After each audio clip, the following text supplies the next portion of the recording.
Hello friends, आता आपण बघणार आहोत 5 जानेवारीचा शिवाचा एपिसोड. शिवाच्या घरी पोलीस येतात. तेव्हा ते दरवाजा वाजवतात. शिवाची आई बाहेर येते, बोलते की तुम्ही. त्यावर ते बोलतात की शिवा आहे का. त्यावर शिवाची आई थोडी घाबरते आणि शिवानीला आवाज देते. तेवढ्या शिवा तेथे येते. तेव्हा शिवा बोलते, कांबळे साहेब तुम्ही. त्यावर शिवाची आई बोलते, तू ओळखते का यांना.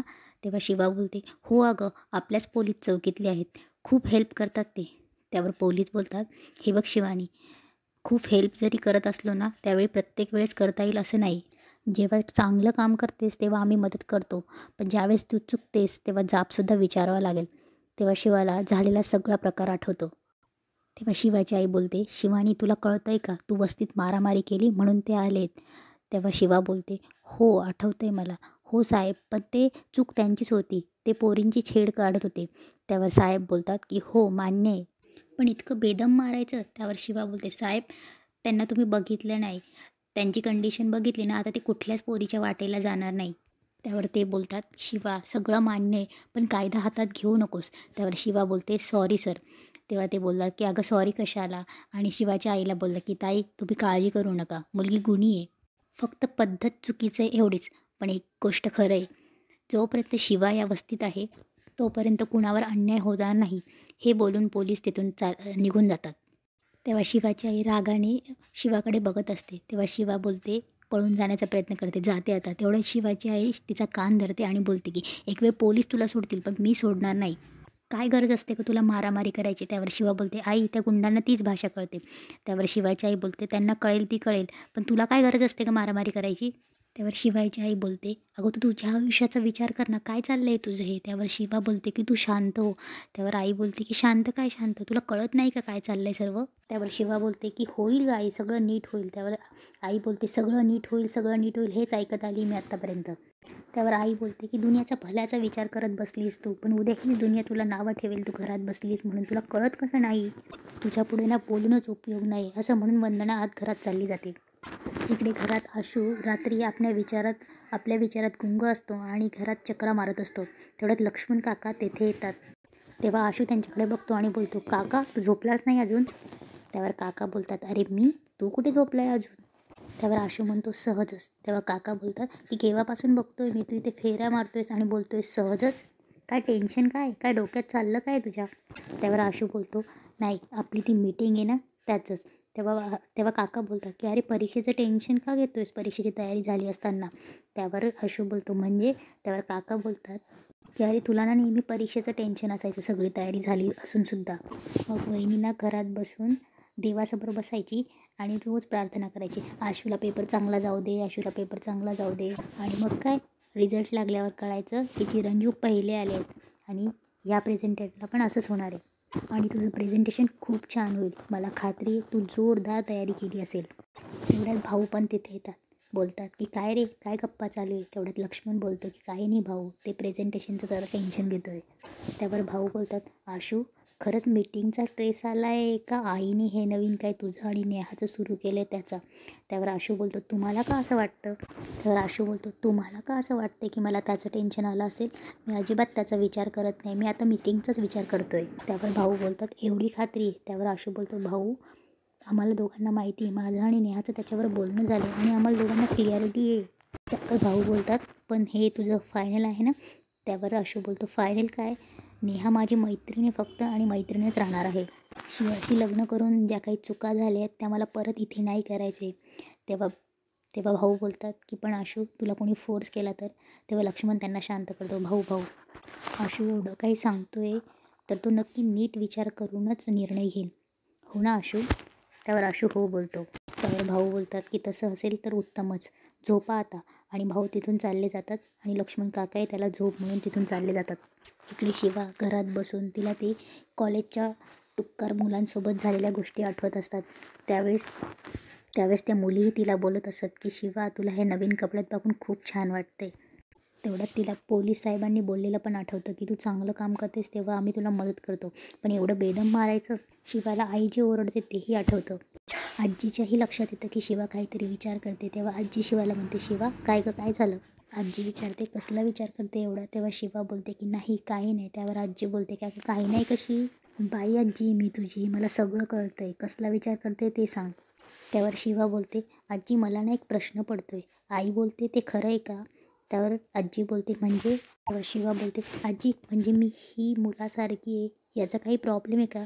हीच खरी अडचण आहे का? याने काही प्रॉब्लेम होतो आहे का? त्यावर शिवा बोलते की पप्पांनी शिवानीची शिवा का केली, असं काय घडलं आहे एवढं? मी शाळेत एका मुलाला वाढलं, त्याला पण तर काहीतरी कारण असेल ना, काहीतरी तर रिझन असेल ना की मी मारलं असेल. त्यावर आजी बोलते, हे बघ शिवा, तुझा बाबा माझा कैलास लई साधा अगं, एकदम सरळ मार्गाने जाणारा. काही काय माणसाची ना असं सरळ मार्गाने जायला नाही आवडत बघ, पण परिस्थिती माणसाला बदलायला लावते. त्यावर शिवा बोलते, म्हणजे पप्पांना पण कोणी त्रास दिला होता का? त्यावर बाई आजी बोलते त्यावर बाई आजी बोलते, एकदा काय झालं माहिती आहे, कैलास गॅरेजवर होता आणि काही गुंड पोरं आली आणि गॅरेजवर स्वतःचा हक्क सांगायला आली. माझा कैलास त्यासनी समजवतोय की बाबांनो, हे गॅरेज माझं आहे, तुमचा हक्क नाही काय बी. पण ती मग पोरं ऐकायलाच तयार नाहीत. मग मात्र माझ्या कैलासने त्यासनी धडा शिकवला. माझा कैलासचा स्वभाव कसा होता माहिती आहे तुला? स्वतःवर कधी तो अन्याय करून घ्यायचा नाही आणि दुसऱ्यावर कधी अन्याय झाला तर तो बी त्याला सहन व्हायचा नाही. आणि म्हणून शिवा त्यानं तुला तशी घडवली. त्यावर शिवा बोलते, पण मग आजी, आईला का ते कळत नाही? त्यावर आजी बोलते, कारण ती आई आहे. त्यावेळेला मी कैलासाची काळजी करायचे आणि आता वंदी तुझी काळजी करते. शेवटी आईचं मन आहे ते काळजी करणारच की. त्यावर शिवा बोलते, पण मग आजी मी अशी वेगळी मुलगी आणि आता वेगळा निर्णय घेतला आहे, मग काय करायचं? हे बघ, आपण घेतलेल्या निर्णयामुळे जर कुणाचं नुकसान होणार नसेल, कुणाला त्रास होणार नसेल, त्यावर शिवा बोलते, नाही होणार त्रास, नाहीच होणार कोणाला त्रास. त्यावर आजी बोलते, म्हणजे तुला तुझ्यावर विश्वास आहे की नाही? मग बिंदास कर, तुला जे वाटतं ते कर. ते करत असताना कुणाचा विचार करायचा नाही. म्या तुला सांगते, तुला जे वाटतंय ते बिंदास कर. म्या बाई आजी तुझ्या पाठीशी आहे, ध्यानात ठेव, कुणाला बी घाबरायचं नाही. आणि बोलते, आता पाठ चेप, लय बरं वाटतंय. त्यावर शिवाला पण खूप आनंद होतो आणि ती आजीची पाठ दाबू लागते. इकडे वस्तीत संपदा रॉकीला भेटायला आलेली असते. तेव्हा रॉकी तिला बोलतो, काय झालं संपदा, तुला असं अचानक भेटायचं होतं? त्यावर संपदा बोलते, अचानक नाही रे, असंच तुझी आठवण आली आणि म्हटलं भेटूया. त्यावर रॉकी बोलतो, आणि घरी काय सांगितलं? त्यांना डाऊट वगैरे नसेल ना आला? त्यावर संपदा बोलते, तू काय मला मूर्खट समजलास का? तेवढं मॅनेज केलं आहे मी. आणि काय तुला माझी आठवण येत नाही? आपली काही भेट होत नाही? मला येते आठवण, म्हणून म्हटलं भेटून येऊया. त्यावर रॉकी बोलतो, संपदा अगं माझी एक्झाम जवळ येते, मला समजतच नाही की माझा अभ्यास झाला आहे की नाही झाला आहे, तेच टेन्शन आहे मला. त्यावर संपदा बोलते, तुला टेन्शन आलं आहे? तू ना पेन जरी पेपरवर ठेवला असता की सगळी उत्तरं अशी झापझाप तुझ्याजवळ येतील, तेवढा हुशार आहेस तू. त्यावर रॉकी बोलतो, गैरसमज. हा ना, गैरसमज आहे सर्व, इतकं सोपं नसतं काही. त्यावर संपदा बोलते, ओ मला कोणीतरी ना सांगितलं होतं की आपण ठरवलं ना की सगळं काही सोपं होतं, आठवलं? त्यावर रॉकी बोलतो, हां आठवलं. तेव्हा संपदा हळूच रॉकीकडे येते आणि त्याचा हात घेऊन खांद्यावर ठेवते. तेव्हा रॉकी बोलतो, संपदा अगं काय चाललं आहे, कुठे आहोत आपण, कोणी बघितलं तर? त्यावर संपदा बोलते, नाही रे कोणी नाही आहे. आणि काय होतं खांद्यावर हात ठेवलं की? आणि असंच त्या दोघांचं प्रेमाच्या गोष्टी सुरू होतात. त्यावर संपदा म्हणते, रॉकी मला ना आता थोडंसं टेन्शन आलं आहे रे. त्यावर रॉकी बोलतो, काय झालं, कसलं टेन्शन आलं आहे तुला? काकू आता म्हणते, अरे काहीही झालं ना तरी देसाईंची सून नेहाच होणार. त्यावर रॉकी बोलतो, असं काहीही नाही होणार संपदा. पहिली गोष्ट, आशू ना होकारच नाही देणारे, मला पूर्ण विश्वास आहे.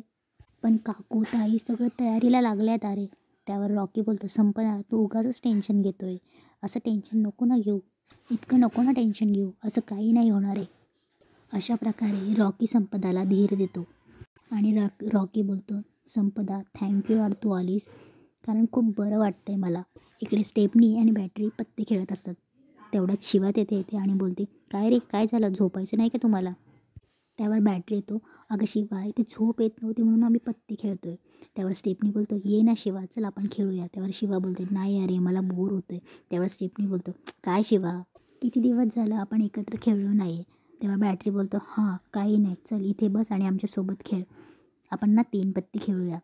त्यावर त्यावर शिवा त्यांच्यासोबत बसते आणि बोलते, नाही मग मी काय म्हणते, किती वाजले, झोपायचं नाही का तुम्हाला? त्यावर स्टेपनी बोलतो, शिवा आज जरा घरी किरकिर झाली, डोकं खराब होतं, म्हणून म्हटलं चला गॅरेजवर जाऊन बसूया. त्यावर शिवा बोलते बॅटरीला, आणि तुमचं काय? तेव्हा बॅटरी बोलतो, याच्या घरी जरा किटकिट होती, मग आम्ही आलो जरा याच्यासोबत इथे बसून डोकं शांत करायला. बोलतो, शिवा पण तू इथे त्यावर शिवा बोलतो अरे पण मला पण जरा थोडं शांत वाटावं म्हणून मी इथे आलो होतो. तेव्हा बॅटरी बोलतो शिवा काही मॅटर झाला आहे का? त्यावर शिवा बोलते मॅटर काय नाही. तेव्हा स्टेफनी बोलतो शिवा आशूचं काय? त्यावर शिवा बोलते अरे दरवेळा काय त्याला मध्ये आणलंच पाहिजे का? त्यावर शिवा बोलते की आईला जरा टेन्शन आलं. त्यावर बॅटरी बोलतो काकूंना कसलं टेन्शन आलं? त्यावर स्टेफनी बोलतो अरे आशूचंच असेल, दरवेळी त्याचंच असतं नेहमी टेन्शन. त्यावर शिवा बोलते असं काही नाही आहे. त्यावर स्टेफनी बोलते ए शिवा तू आधीसारखं काही सांगत नाही आहे, सगळं मनात ठेवते. त्यावर शिवा बोलते असं काही नाही आहे. त्यावर बॅटरी बोलतो असं काही नाही आहे, मग सांग आत्ताच्या आत्ता काय झालं ते. त्यावर शिवा बोलते मी सांगते, मला आधी एका प्रश्नाचं उत्तर द्या तुम्ही. त्यावर शिवा बोलते मी तुम्हाला कशी आवडते, म्हणजे अशी आवडते की साडीत आवडते? त्यावर बॅटरी बोलतो मी सांगू का? आई शपथ खरं सांगतो तू कशी वाटते म्हणून. त्यावर स्टेपनी त्याला शांत करतो 1 मिनटं थांब आणि बोलतो की शिवा तू माणूस म्हणून तर चांगलीच आहे आणि आम्हाला तू साडी घाल ड्रेस घाल कशी आवडतेस गं. तेव्हा तू त्या मुलींसाठी भांडली, त्या तुझ्या कोणी होत्या का? कोणी लागत नसतानाही तू त्यांच्यासाठी भांडली. त्यामुळे तू शिवा म्हणून तर कमालच आहे, पण एक माणूस म्हणून पण उत्तम आहेस तू. त्यावर शिवा बोलते बरोबर आहे, पण आईला तशी आवडत नाही ना. त्यावर बॅटरी बोलतो काय तोंडात बडबड करतेस, स्पष्ट बोल ना काय झालं आहे ते. तेव्हा शिवा तिच्या पप्पांच्या फोटोकडे बघून बोलते पप्पा यार तू सांग ना, एखादा माणूस जर सरळ वागत नसेल तर उंगली तेडी करावंच लागेल ना. त्यावर बॅटरी बोलतो शिवा नक्की काय झाले सांगशील आता? त्यावर शिवा बोलते अरे ते मारामारी झाली ना, त्यामुळे पोलीस आले होते घरात. त्यावर शिवा झालेला सगळं प्रकार सांगते. तेव्हा स्टेफनी बोलतो शिवा ठीक आहे ना, साहेब फक्त बोलूनच गेले ना.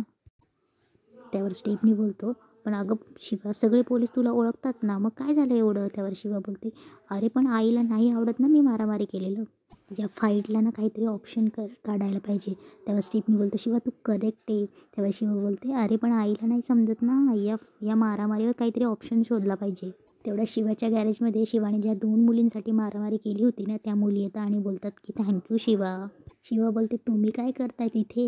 त्यावर त्या मुली बोलतात की तू गुंडांना जो धडा शिकवला ना त्यामुळे हिंमत आली आम्हाला, आणि तू जर त्यांना मारलं नसतं ना तर हे असंच चालू राहिलं असतं, तुझ्यामुळे आम्हाला कॉन्फिडन्स आला. ती सांगते आमच्या कॉलेजमध्ये ना एक गुंड होता आणि तो मला खूप छेडायचा, पण तुझ्यामुळे आज मी त्याच्याशी वाजवली आहे ना. ती मुलगी बोलते की अगं एक प्रॉब्लेम झाला आहे गं. शिवा म्हणते काय झालं काय नाही. ती बोलली की चप्पल तुटली माझी, आणि सगळे हसायला लागतात.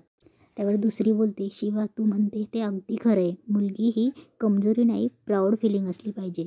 त्यावर शिवा बोलते स्वतःसाठी नेहमी उभं राहायला पाहिजे, अगदी बिनधास्त.